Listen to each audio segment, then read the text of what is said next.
Right news political comment కార్యక్రమానికి స్వాగతం. గడిచిన సార్వత్రిక ఎన్నికల ఓటమి తర్వాత మాజీ ముఖ్యమంత్రి ప్రస్తుత పులివెందుల ఎమ్మెల్యే వైఎస్ జగన్మోహన్ రెడ్డి ప్రవర్తనలో విపరీత పోకడలు కనిపిస్తున్నట్లు మేధావి వర్గం పేర్కొంటుంది. ప్రజా ప్రయోజనాలపై ఎక్కడ ఎప్పుడు ఎలా స్పందించాలో అని ఆయన సలహాదారులు కానీ ఆయన పదవీ కాలంలో వచ్చిన అనుభవం కానీ ఆయనకి ఇంకా మంచి మార్గాలను సూచించినట్లు లేదని వారు ఆరోపిస్తున్నారు.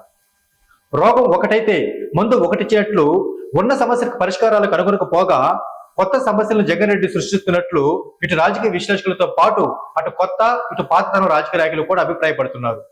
తన సొంత పార్టీ నాయకులు కూడా అసహించుకునేలా జగన్ రెడ్డి వ్యవహరిస్తున్నాడా లేక కొత్త పందాల ప్రభుత్వంపై పోరాడుతున్నాడా? ఇంతకీ విషయం ఏంటో తెలుసుకోవాలనుకుంటున్నారా? అయితే లెట్స్ వాచ్ ది స్టోరీ. ప్రపంచంలోని లిఖిత రాజ్యాంగాలలో భారత రాజ్యాంగం అతిపెద్ద రాజ్యాంగం. భారత రాజ్యాంగ పితామహుడు డాక్టర్ బిఆర్ అంబేద్కర్ రాసిన ఈ రాజ్యాంగం దేశాన్ని శ్రీరామ రక్షలా కాపాడుతోంది. ప్రజాక్షేత్రంలో నాయకులుగా చలామణి కావాలనుకునే ప్రతి నాయకుడు బిఆర్ అంబేద్కర్ అందించిన భారత రాజ్యాంగాన్ని ఫాలో అయితే ఎప్పటికైనా గొప్ప స్థాయిని అందుకుంటారనడంలో ఎలాంటి సందేహం లేదు.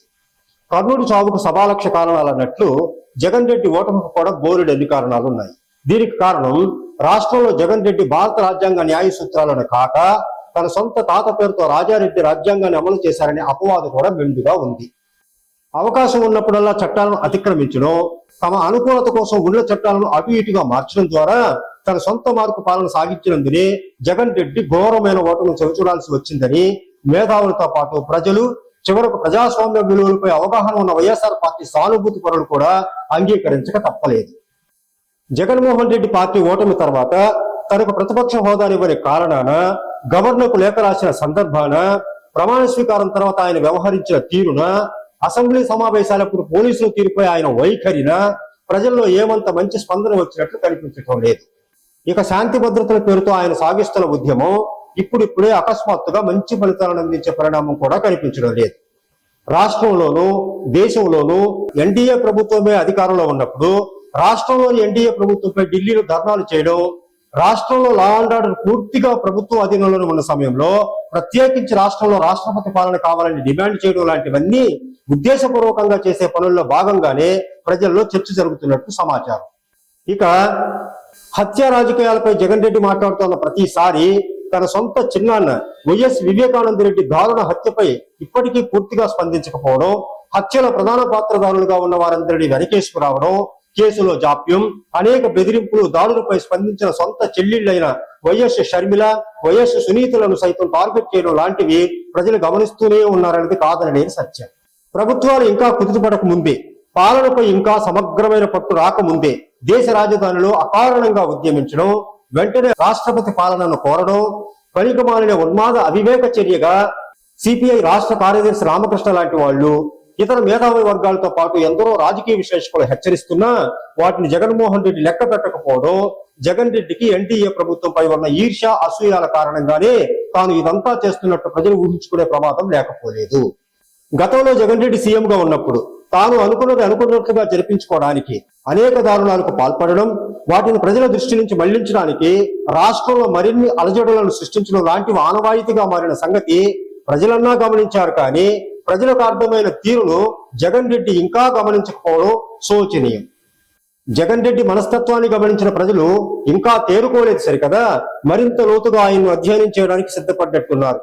అందుకే జగన్ రెడ్డి తలపెట్టే ఏ కార్యక్రమానికి ప్రజల నుంచి స్పందనలు సరిగా రావడం లేదు. పైగా జగన్మోహన్ రెడ్డి చేసే ప్రతి పనిలోనూ ఏదో కుట్రకోణం ఉంటుందనే స్థిరాభిప్రాయానికి వచ్చినట్లు తెలుస్తోంది.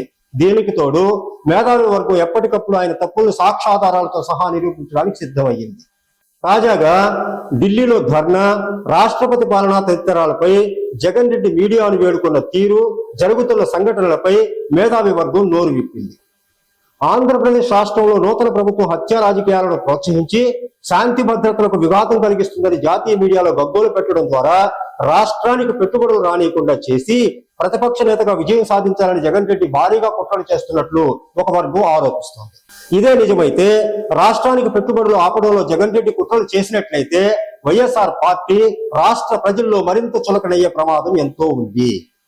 ఇప్పటికే అసెంబ్లీలో ప్రజల పక్షాన వ్యవహరించాల్సిన తీరులో విఫలమై ప్రభుత్వంతో పోరాడాల్సిన సమయంలో ఉత్తర కుమారుడులా పారిపోయిన జగన్మోహన్ రెడ్డి తాను అభిమన్యుణ్ణి కాదు అర్జునుణ్ణి అని చెప్పుకునే అర్హత కోల్పోయి ఉత్తర కుమారుడు పోలికకు దిగజారిపోయాడని ప్రజలు చెప్పుకునే స్థాయి వచ్చేసింది. ఇక ఢిల్లీలోని జగన్ రెడ్డి కుట్రకోణాలు నిజమని తేలితే రాబోయే రోజుల్లో వైఎస్ఆర్ పార్టీ తన ఉనికిని పూర్తిగా కోల్పోయే ప్రమాదం మరింత ఉంది.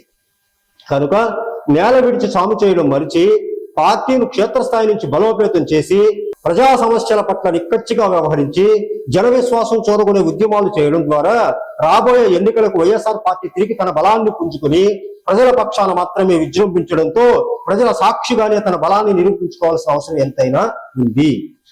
ఇదండి నేటి మన పొలిటికల్ కామెంట్ కార్యక్రమం. మరొక కార్యక్రమంతో మళ్ళా కలుద్దాం. మీకు కనుక మా వీడియో నచ్చినట్లయితే లైక్ చేయండి, కామెంట్ చేయండి, షేర్ చేయండి. మా రైట్ న్యూస్ ఛానల్ సబ్స్క్రైబ్ చేయండి. ధన్యవాదాలు.